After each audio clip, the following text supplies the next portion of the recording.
أعوذ بالله من الشيطان الرجيم. بسم الله الرحمن الرحيم. يا أيها الذين آمنوا كتب عليكم الصيام كما كتب على الذين من قبلكم لعلكم تتقون.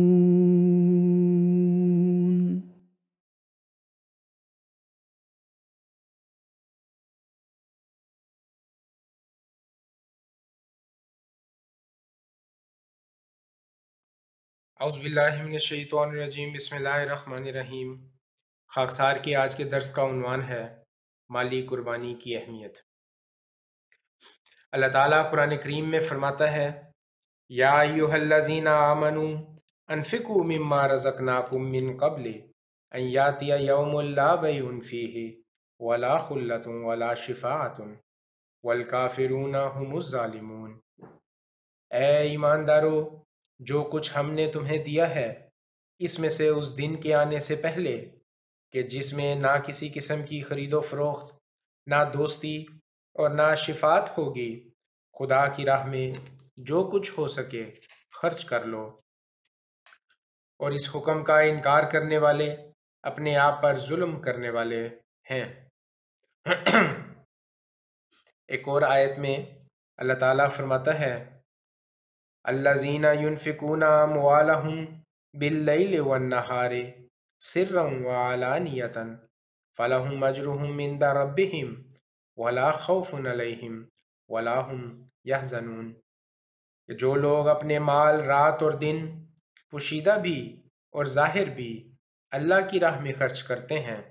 ان کے لیے ان کے رب کے پاس ان کا اجر محفوظ ہے، اور نہ تو انہیں کوئی خوف ہوگا اور نہ وہ غمگین ہوں گے۔ حضرت صلی اللہ علیہ وسلم نے فرمایا کہ اے ابن آدم، تو دل کھول کر خرچ کر، اللہ تعالیٰ بھی تجھ پر خرچ کرے گا۔ پھر ایک اور حدیث ہے جس میں حضور صلی اللہ علیہ وسلم فرماتے ہیں کہ ہر صبح 2 فرشتے اترتے ہیں، ان میں سے ایک کہتا ہے اے اللہ، خرچ کرنے والے سخی کو اور دے، اور اس کے نقش قدم پر چلنے والے اور پیدا کر۔ دوسرا کہتا ہے اے اللہ، روک رکھنے والے کنجوس کو ہلاک کر دے، اور اس کا مال و متاع برباد کر دے۔ پھر ایک اور حدیث ہے، یہ ترمذی کی ہے، اس میں حضور صلی اللہ علیہ وسلم نے فرمایا جو شخص اللہ تعالیٰ کے راستے میں خرچ کرتا ہے اسے اس کے بدلے میں 700 گنا زیادہ ثواب ملتا ہے۔ حضرت مسیح موعود علیہ السلام فرماتے ہیں اسلام کا زندہ ہونا ہم سے ایک فدیہ مانگتا ہے، وہ کیا ہے؟ ہمارا اسی راہ میں مرنا، یہی موت ہے جس پر اسلام کی زندگی، مسلمانوں کی زندگی اور زندہ خدا کی تجلی موقوف ہے، اور یہی وہ چیز ہے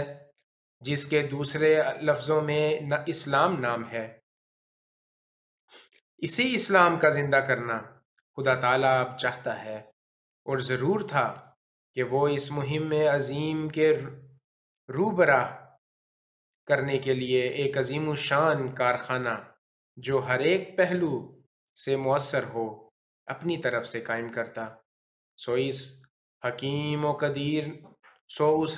و قدیر نے اس عاجز کو اصلاح خلائق کے لیے بھیج کر ایسا ہی کیا، اور دنیا کو حق اور راستی کی طرف کھینچنے کے لیے کئی شاخوں پر امر تائید حق اور اشاعت اسلام کو منقسم کر دیا۔ پھر آپ فرماتے ہیں ہر ایک شخص جو اپنے تئیں بیعت شدوں میں داخل سمجھتا ہے اس کے لیے اب وقت ہے کہ اپنے مال سے بھی اس سلسلے کی خدمت کرے۔ جو شخص ایک پیسے کی حیثیت رکھتا ہے وہ سلسلہ کے مصارف کے لیے ماہ بہ ماہ 1 پیسہ دے، اور جو شخص 1 روپیہ ماہوار دے سکتا ہے وہ 1 روپیہ ماہوار ادا کرے۔ ہر ایک بیعت کنندہ کو بقدر و وسعت مدد دینی چاہیے تا خدا تعالیٰ بھی انہیں مدد دے۔ اگر بے ناغہ ماہ با ماہ ان کی مدد پہنچتی رہے گو تھوڑی مدد ہو تو وہ اس مدد سے بہتر ہے جو مدت تک فراموشی اختیار کر کے پھر کسی وقت اپنے ہی خیال سے کی جاتی ہے۔ ہر ایک شخص کا صدق اس کی خدمت سے پہچانا جاتا ہے۔ اے عزیزو، یہ دین کے لیے اور دین کی اغراض کے لیے خدمت کا وقت ہے۔ اس وقت کو غنیمت سمجھو کہ پھر کبھی ہاتھ نہیں آئے گا۔ اس میں حضور علیہ السلام یہ واضح فرماتے ہیں، واضح ارشاد ہے حضور کا کہ ہر ماہ جو ہے وہ چندہ ادا کرنا چاہیے، نہ کہ کئی مہینوں کے بعد یا کبھی کبھی۔ پھر حضور علیہ السلام فرماتے ہیں اگر تم نیکی کا کام بجا لاؤ گے اور اس وقت کوئی خدمت کرو گے تو اپنی ایمانداری پر مہر لگا دو گے اور تمہاری عمریں زیادہ ہوں گی اور تمہارے مالوں میں برکت دی جائے گی۔ حضرت مسلم موعود رضی اللہ تعالیٰ عنہ بیان فرماتے ہیں کہ ہم ہمیشہ اپنی جماعت کے افراد سے یہ مطالبہ کیا کرتے ہیں، اور حضرت مسیح موعود علیہ السلام بھی یہ مطالبہ فرمایا کرتے تھے کہ خدا کے لیے اپنی جانوں اور مالوں کو وقف کر دو، لیکن ہر زمانے میں یہ معیار بدلتا چلا گیا ہے۔ پہلے دن جب لوگوں نے اس آواز کو سنا تو وہ آگے آئے اور انہوں نے کہا ہماری جان اور ہمارا مال حاضر ہے۔ حضرت مسیح موعود علیہ السلام نے ان کے جواب کو سنا اور فرمایا تم نمازیں پڑھا کرو، روزے رکھا کرو، اسلام اور احمدیت کو پھیلایا کرو اور اپنے مالوں میں کچھ نہ کچھ دین کی خدمت کے لیے دے دیا کرو، چاہے روپیہ میں سے ڈھیلا ہی کیوں نہ ہو۔ لوگوں نے یہ سنا تو ان کے دلوں میں حسرت پیدا ہوئی کہ کام تو بہت معمولی تھا، پھر ہمیں یہ کیوں کہا گیا تھا کہ آؤ اور اپنی جانیں اور اپنے مال قربان کر دو۔ کچھ وقت گزرا تو لوگوں کو پھر آواز دی گئی کہ جان اور مال کی قربانی کا وقت آ گیا ہے۔ لوگ پھر اپنی جانیں اور اپنے مال لے کر حاضر ہوئے تو انہیں کہا گیا کہ تم روپیہ میں سے 1 پیسہ چندہ دے دیا کرو۔ اس پر کچھ مدت گزری تو مرکز کی طرف سے پھر آواز بلند ہوئی کہ آؤ اور اپنی جانیں اور اپنے اموال دین کی خدمت کے لیے وقف کر دو۔ لوگ پھر آگے بڑھے تو انہیں کہا گیا کہ آئندہ پیسے کی بجائے 2 پیسے روپیہ چندہ دیا کرو۔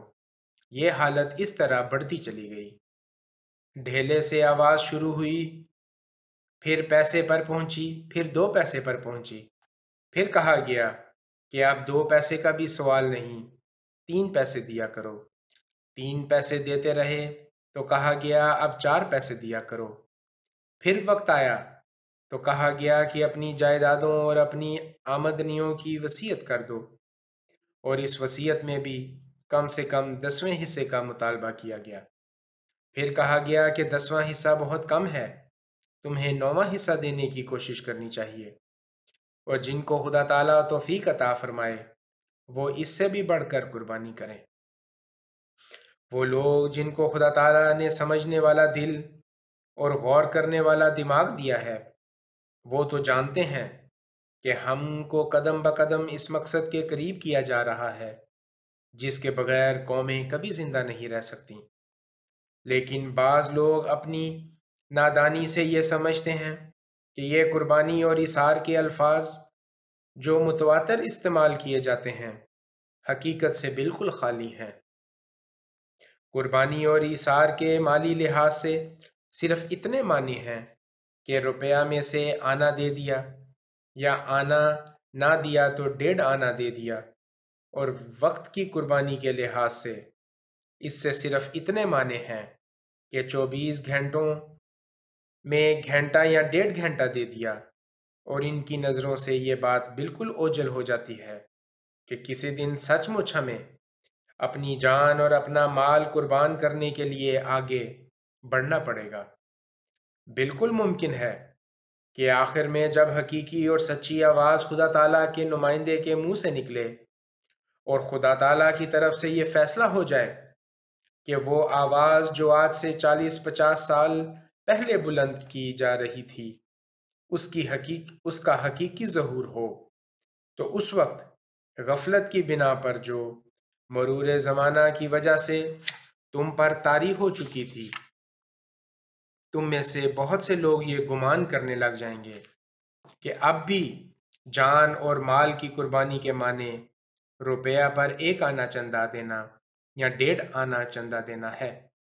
اور جان کی قربانی کے معنی ہفتہ یا مہینہ میں 1 گھنٹہ یا 1.5 گھنٹہ وقت دے دینا ہے، حالانکہ وہ وقت 1 آنا یا 1.5 آنا چندہ دینے کا نہیں ہوگا، نہ اپنے اوقات میں سے 1 گھنٹہ 1.5 گھنٹہ وقت دینے کا ہوگا، بلکہ سارے کا سارا مال اور ساری کی ساری جان خدا تعالیٰ کی راہ میں قربان کر دینے کا وقت ہوگا۔ اس وقت گھنٹہ یا 1.5 گھنٹہ وقت دینے کا سوال نہیں ہوگا، بلکہ اپنی جان کو قربان کرنے کا سوال ہوگا۔ پھر مزید حضرت مسلمہ رضی اللہ تعالیٰ عنہ فرماتے ہیں، بعض لوگ کہتے ہیں کہ حضرت مسیح موعود علیہ السلام نے فرمایا ہے 3 مہینے میں اگر کوئی 1 پیسہ بھی چندہ دیتا ہے تو وہ احمدی ہے، مگر اب 1 آنا فی روپیہ ماہوار چندہ ہے، لیکن وہ یہ نہیں جانتے کہ قرآن کریم نے بتایا ہے کہ حضرت مسیح علیہ السلام کی جماعت پہلے کومپل ہوگی اور پھر ترقی کرتی جائے گی، گویا وہ قربانیوں میں بڑھ جائیں گے اور مضبوط ہو جائے گی۔ یہ نہیں کہ حضرت مسیح کی جماعت پہلے زیادہ ہوگی اور بعد میں کم ہوگی، بلکہ یہ جو فرمایا کہ پہلے کمزور ہوگی بعد میں مضبوط ہو جائے گی، اس سے ایمانی کمزوری مراد ہے۔ حضرت خلیفۃ المسیح ثالث رحمہ اللہ بیان فرماتے ہیں، ہمیں خدا نے غلبہ اسلام کے لیے پیدا کیا ہے، تو پھر ہمارا فرض ہے کہ ہم اپنی طاقت کے مطابق اس بارے میں ہر ممکن کوشش کریں اور قربانی کرنے میں کوئی کسر اٹھا نہ رکھیں۔ ضرورت کے لحاظ سے ہماری کوشش میں جو کمی رہ جائے گی وہ اللہ تعالیٰ اپنے فضل سے خود پوری کرے گا۔ ہماری روحانی آنکھ حالات کے افق پر غلبہ اسلام کے آثار دیکھ رہی ہے، لیکن اس کے لیے ہمیں بہرحال قربانیاں دینی ہوں گی، اپنے اموال اور اوقات کو قربان کرنا ہوگا۔ حضرت خلیفۃ المسیح رابع رحمہ اللہ فرماتے ہیں، خدا تعالیٰ فرماتا ہے کہ یہ بھی صاحب فراست بندے ہیں، نہ تو تم مجھے دھوکہ دے سکتے ہو نہ ان بندوں کو دھوکہ دے سکتے ہو۔ تمہارا رہن سہن، تمہارا معاشرہ، تمہاری زندگی کی اقدار ساری کی ساری یہ بتا رہی ہے کہ تمہارے اموال کتنے ہیں، مگر چونکہ یہ ایک ٹیکس کا نظام نہیں، اس لیے اخلاقاً بھی، تہذیباً بھی اور نظام سلسلہ کی پیروی میں بھی جملہ کارکنان سلسلہ جو منہ سے کوئی کہتا ہے وہ اسے قبول کر لیتے ہیں۔ حضور اپنی صحیح آمد جب بجٹ لکھوا رہے ہوں اس کے بارے میں فرما رہے ہیں کہ جو بھی کوئی احمدی سیکٹری مال کو جو بھی بتاتا ہے وہ سیکٹری مال لکھ لیتا ہے،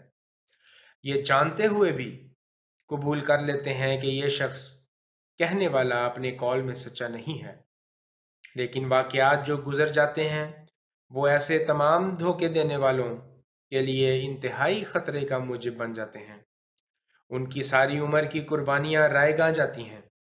ان کے اموال سے برکت چھین لی جاتی ہے، وہ طرح طرح کی مصیبتوں میں مبتلا ہو جاتے ہیں، ان کو چٹیاں پڑتی ہیں، کیونکہ اللہ تعالیٰ جو جانتا ہے اس کے عطا کے رستے بھی بہت ہیں اور واپس لینے کے رستے بھی بہت ہیں۔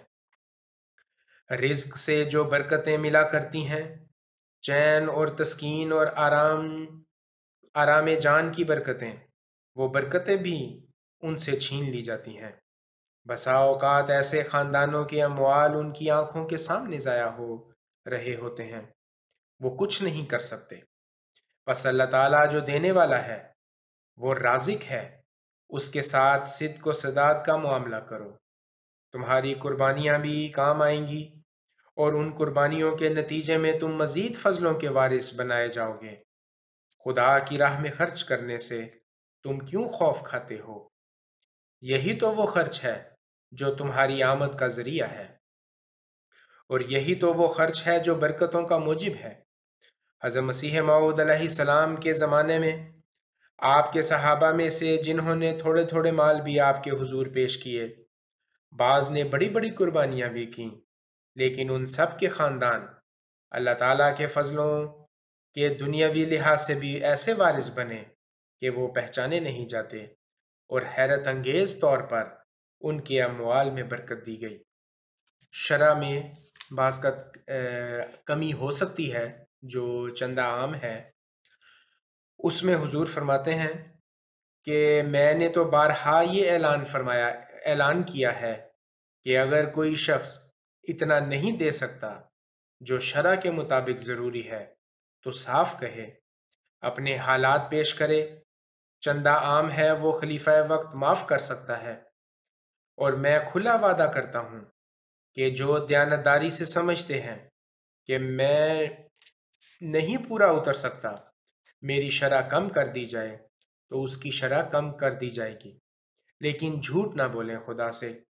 یہ نہ ہو کہ خدا کروڑ دے رہا ہو اور آپ لاکھ کے اوپر چندہ دے رہے ہوں اور بتا یہ رہے ہوں کہ دیا ہی خدا نے لاکھ ہے۔ اللہ تعالیٰ کوئی بھول جاتا ہے نعوذ باللہ من ذالک کہ میں نے اس کو کیا دیا تھا اور اب یہ مجھے کیا واپس کر رہا ہے۔ جس نے دیا ہے وہ تو دلوں کے بھیدوں سے آشنا ہے، وہ مخفی ارادوں سے آشنا ہے، وہ ان بینک بیلنسز سے آگاہ ہے جن میں روپے جاتے ہیں اور غائب ہو جاتے ہیں، اور تسلی نہیں پاتا انسان اور بڑھانا چاہتا ہے۔ تو جو ضرورت مند ہے اس کی ضرورتوں کی فکر کی جائے گی، اس کی ضرورت کا لحاظ کیا جائے گا،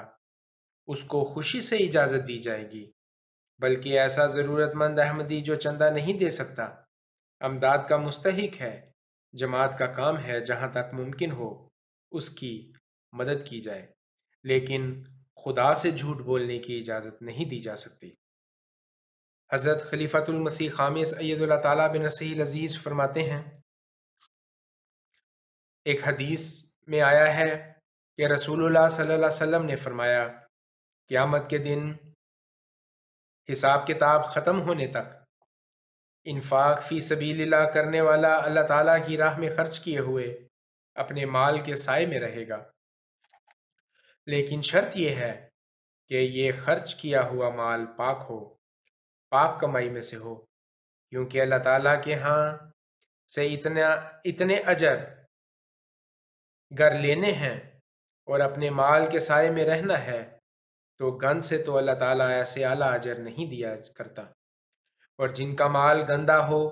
ایسے لوگ اللہ تعالیٰ کی راہ میں خرچ کرنے والے نہیں ہوتے، اور اگر کہیں خرچ کر بھی دیں، اگر 1,00,000 روپیہ جیب میں ہے اور 1 روپیہ نکال کر بھی دیں گے تو 100 آدمیوں کو بتائیں گے کہ میں نے نیکی کی ہے۔ لیکن نیک لوگ، دین کا درد رکھنے والے لوگ جن کی کمائی پاک ہوتی ہے اور وہ اللہ تعالیٰ کی راہ میں خرچ کرتے ہیں، اور پھر کوشش یہ بھی ہوتی ہے کہ کسی کو کانو کان خبر بھی نہ ہو، اور اللہ تعالیٰ بھی ان کی بڑی قدر کرتا ہے۔ بعض لوگ پوچھتے ہیں کہ آمد کی کیا تعریف ہے؟ جب ہم اپنے بجٹ بنوائیں جو ہماری، تو آمد کی کیا تعریف ہے؟ اس کے بارے میں جماعت میں جو قانون ہے وہ یہ ہے کہ مختلف ذرائع سے حاصل ہونے والی مجموعی آمد کو آمد شمار کیا جائے گا۔ ہر چندہ دہندہ شرط تقوی کو مد نظر رکھتے ہوئے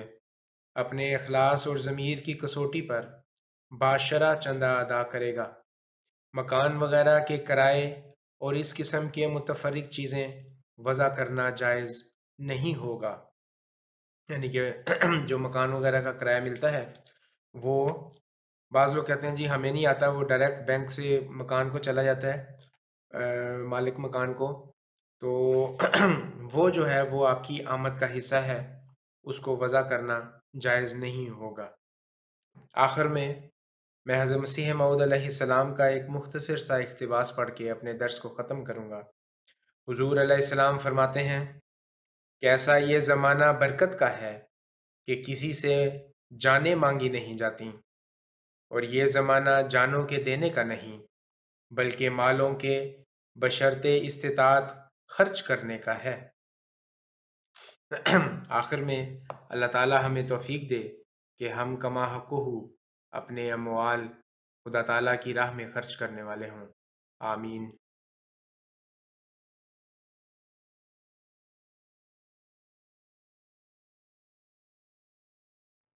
أعوذ بالله من الشيطان الرجيم. بسم الله الرحمن الرحيم. يا أيها الذين آمنوا